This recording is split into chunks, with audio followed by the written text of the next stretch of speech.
Friends, स्वागत है आपका ओम परमहंस स्टडी चैनल में।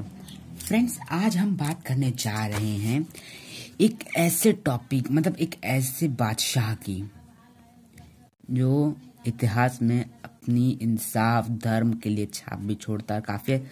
जो काफी प्रसिद्ध राजा का प्रसिद्ध बादशाह कौन है? हमारा एक ही है, वो है अकबर।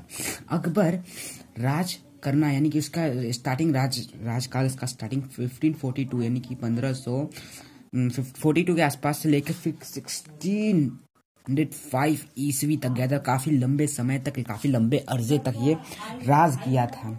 अगर हम बात करें सम्राट अकबर के बारे में,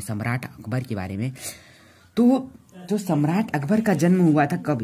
अकबर का जन्म 15 अक्टूबर को हुआ था। 15 अक्टूबर को कब हुआ था? 1542 ईस्वी में हुआ था। जब 1542 ईस्वी में इनका जन्म हुआ था, फिर कहा जाता है कि 14 साल की उम्र में ही बादशाही इन्होंने धारण कर ली थी। तो फ्रेंड्स, इसका जन्म 15 अक्टूबर 1542 ईस्वी में हुआ था। और अकबर जो है हिमादू बेगम के गर्भ से, जो हिमायू की पत्नी थी, हिमादू की पत्नी हमीदा बेगम के गर्भ से इसका जन्म हुआ था। कहाँ हुआ था? इसका जन्म स्थल अमरकोट। अगर आपसे कोई क्वेश्चन पूछे कि अकबर का जन्म स्थल कहाँ है, तो अकबर का जन्म स्थल अमरकोट है। और राणा वीर का महल, अमरकोट कहाँ था? राणा वीर के महल में। अमरकोट किधर था? राणा वीर साल के महल में। पूरा नाम बता दे रहा हूँ, राणा वीर साल।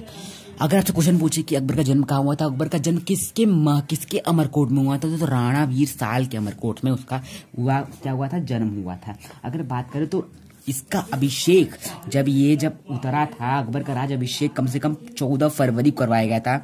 14 फरवरी को हुआ था। 1556 ईस्वी में करवा दिया गया था। और पंजाब के कहाँ हुआ था इसका? कलनौर में हुआ था। इसका जो कलनौर में इसका क्या हुआ था? राज्याभिषेक हुआ था। और वो पंजाब में सब पड़ता है। ये नामक स्थान जो है वो पंजाब में पड़ता है। अब बात करें अकबर की जो शिक्षा थी, अकबर जी की शिक्षा के बारे में बात करें तो अकबर की शिक्षा जो थी, अकबर की शिक्षा है वो अब्दुल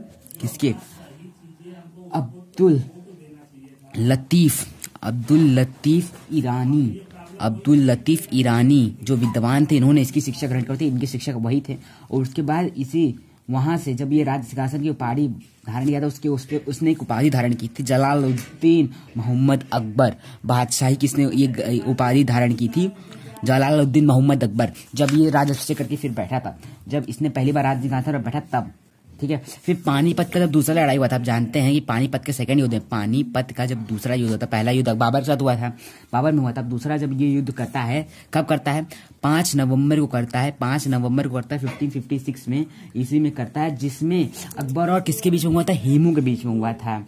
अकबर और किसके बीच में हुआ था? हेमू के बीच में हुआ था।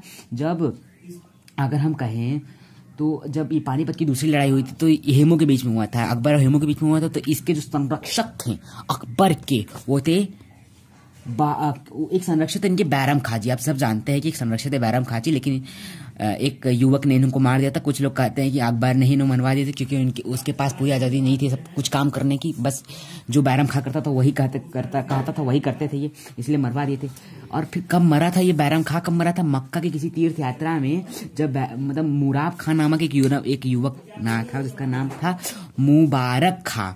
मुबारक हो तुमको ये शादी, देखो, मुबारक खान नामक एक युवक ने इनकी हत्या कर दी थी। इनका काम टाटा फिश हो गया। तो उसके बाद 1562 में और बात करें अकबर की जीवन चित्र बहुत बड़ी है, उसकी बात करने में बहुत लंबा टाइम लग जाएगा। अगर बात करें हम इसकी अगर हम बात की जाए, एक इसने क्या कहते हैं, अगर कहा जाए तो मई में, जब मई का तारीख तो नहीं पता, लेकिन हाँ कह सकते हैं इसको मई 1562 में अकबर ने हरमदल से अपने आप को पूरी मुक्त कर लिया था। उसके बाद ये सब करने के बाद उसके बाद वो हल्दी घाटी का युद्ध करता है। आपको पता है क्या क्या उसने कितना युद्ध किया था? हल्दी घाटी का जब युद्ध करता है, मेवाड़ के शासक राणा प्रताप के साथ करता है। और कब करता है हल्दी घाटी का युद्ध? 18 जून को करता है। 18 जून को करता है, 18 जून को करता है 1576 को 18 जून को करता है। वो किसका युद्ध करता है? महाराणा प्रताप से अकबर के बीच में जब युद्ध हुआ था, जिसमें अकबर विजयी हुआ था। और उसके बाद इस युद्ध के बाद मुगल सेना नेतृत्वमान मतलब इस युद्ध के बाद महाराणा प्रताप हार गए थे। और उसके बाद अकबर का सेनापति, अगर हम बात करें हारने के बाद, महाराणा प्रताप जब हार गए थे तो हारने की अगर बात करते हैं तो इस युद्ध में मुगल सेना का नेतृत्व मान सिंह कर रहे थे और अशफाक खां कर रहे थे। जो मान सिंह और अशफाक खां थे, यानी कि हम बात करें जिसकी मान कर रहे थे, मान सिंह की और अशफाक खां की, मान सिंह की और दूसरे बंदा है आशफ खां जो दूसरा बंदा है। तो मान सिंह जो आशफ खां, ये दोनों सेनापति थे। लेकिन अकबर का जो सेनापति था वो मान सिंह था, जो उसको बहुत प्रिय था। और महाराणा प्रताप की जब मृत्यु कब होती है, अगर जब महाराणा प्रताप की मृत्यु की बात करें 57 वर्ष की आयु में ही उनकी मृत्यु हो जाती है। 57 वर्ष की उम्र में उनकी मृत्यु हो जाती है। और उनकी मृत्यु होती है 9 फरवरी को 1597 में उनकी मृत्यु हो जाती है। और गुजरात विजय के दौरान, जब इसने गुजरात विजय किया था, तो सर्वप्रथम इसने पुर्तगालियों से मिला था और उसके बाद इसने क्या देखा था? समुद्र देखा था। अब हम आपको अगले वीडियो में बताएंगे कि जो अकबर ने प्रदेश जीते थे, जितने प्रदेश जीते थे, जहां जहां का वो शासक बना था, जितने वर्ष पे जितने उसके सेनापति थे उस वक्त, जिसने इसको इतने जीतने में मदद की थी, हम उनके बारे में बात करेंगे। तो अब बोल तो रहा हूँ, इसकी वीडियो बहुत लंबी होने वाली है, इसीलिए हम अब आपसे विदा लेना चाहेंगे। और अगर आपको मेरी वीडियो अच्छी लगी तो प्लीज़ लाइक एंड सब्सक्राइब जरूर करें।